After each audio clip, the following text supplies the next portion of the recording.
Welcome to another geometry practice. In this lesson, we're going to use these 3 problems to practice how to find the segments of secants, 2 secants. We have a secant that is green, and this green secant has an external segment. And we're going to use a different color. Well, this secant is yellow. This yellow secant also has external segment.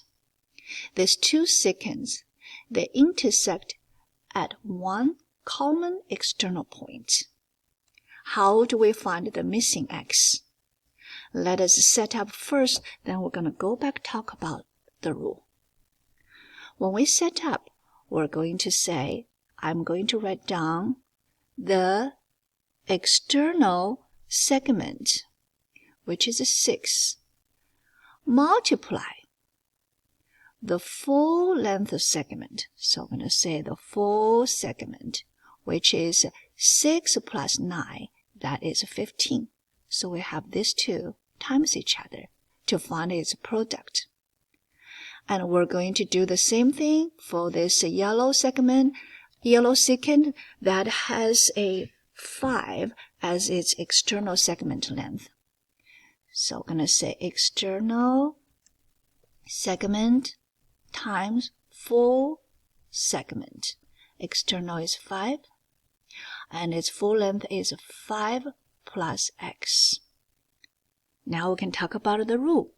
The rule says if 2 secant segments share the same endpoint outside of the circle, then the product, we did a product multiplication, of the length of one secant segment and its external segment equals the product. So this is a product multiplication of the length of the other second segment and its external segment. That's it. Now, let us solve for x. 6 times 15 is 3 times 5. And we can cancel out. Of course, you can use your distributive and the way you like.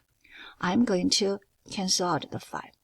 Once I cancel out 5, this is gone. 5 plus x come out of the parenthesis. 3 times 6 is 18. Minus 5 each side. X is 13. We're done. This is our question 1. Go ahead and try question 3 all by yourself. Exactly same type of question. Alright, let us look at question 3. Remember the rule is one secant the segment exterior segment times the full segment equals the other secant exterior segment times the full length. It's equals. That's a rule. Therefore, we're going to set up for question 3. 4 times 4 plus 5. I'm going to use baby step, okay? And 3 times 3 plus x. Now, 4 times 4 plus 5, that is 36. And last time we used to cancel out both sides. This time we just use distributive property. So we have 3 times 3 is 9. 3 times x is 3x. And then we're going to solve for x. And we have x is around the space, so just one step finishing solving, okay? So x is 9. We're done. Now, we have one more question, question 2. Let's do this together. Alright, the rule is I'm going to use this external segment length of the green secant to multiply the whole length. So 3 plus x plus 2, that is x plus 5, equals.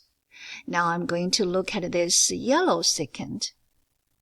I'm going to use this external segment length, which is x plus 1. Make sure you open close parentheses. And we're going to times the whole length, x plus 1 plus x minus 1. That is 2x. Now, let us distribute the left-hand side. We have 3x plus 15 is, now we're going to distribute the right-hand side. 2x squared plus 2x. You know what's coming? It looks like we're going to get a quadratic. We're going to factor. So, we're going to use some Algebra 1 knowledge.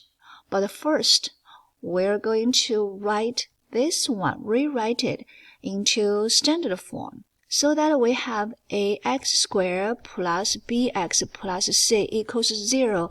That is our standard form. Okay, all right. Go ahead and give it a try. See what you can have. You can subtract 3x each side and subtract 15. And I have 2x squared minus x minus 15 equals 0. Because this is ax squared plus bx plus c form, where a is not 1. Therefore, we're going to do this. First, find two numbers. When we multiply them, we get the product of AC. In this case, our A is 2.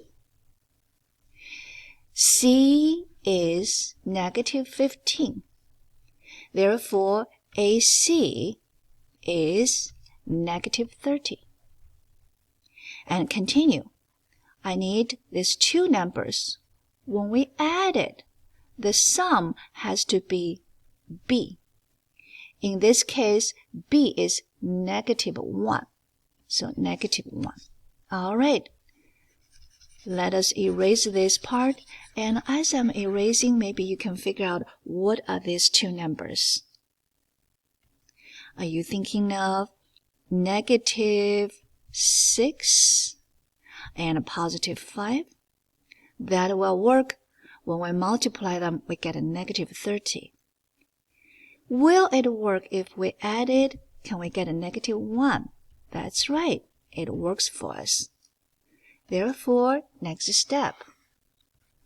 We work so hard is because we want to rewrite this second term into a negative 6x and a positive 5x. Why is that? Because negative 6 and positive 5 add together is negative 1. Okay? All right. And then we're going to copy down the rest. Of course, if you still remember this part, you can go ahead and do it all by yourself and skip this. Fast forward. If you don't, let's continue. Did you see these two binomials? We're going to factor out its greatest monomial, which is 2x. Factor out 2x. The first term, we have x. Factor out 2x. Negative 6x have negative 3. And then let us look at these two terms. We're going to factor out a positive 5. That's the greatest monomial. 5x factor out 5. Remember, factor out is division. Okay? So we're going to factor out 5. We have x. Negative 15 factor out 5, which means negative 15 divided by 5, that's negative 3. And copy down the rest. What do we see? We see we have two sets of x minus 3. Now, we're going to factor out x minus 3. After we factor out x minus 3, I have 2x here. I have positive 5 here. Therefore, I'm going to write down 2x plus 5. Don't forget, we still have equals 0. Now, this step, we can use. See if you still remember 0 product property.